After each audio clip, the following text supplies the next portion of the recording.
છે, સ્વરૂપજી ઉમેદવાર નથી, ઠાકોર સમાજ ઉમેદવાર છે.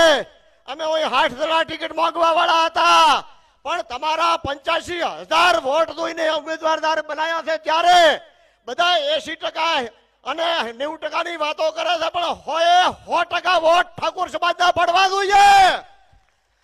જો ઠાકોર સમાજ જરાય ઢીલો પૂછો રહ્યો અને જો વોટ આડાવડો કર્યો અને જો બીજા પક્ષોમાં વેચાઈ ગયા તો ભવિષ્યમાં તમારે આ લાભ મળવાનો નથી. પછી પાર્ટીને ખોટ ના હાલતા. આ મહત્વની ચૂંટણી છે. પાર્ટી આ કોઈ તમારા માટે નાનો ઉમેદવારી નથી આલી, મોટી ઉમેદવારી તમારા માટે. એટલે મારે બધાને વિનંતી, ઠાકોર સમાજ એક રહે. બધા જ્ઞાતિ જ્યારે કોમવાદ કરે છે ત્યારે તમારે જરાય શરમાવાની જરૂર નથી.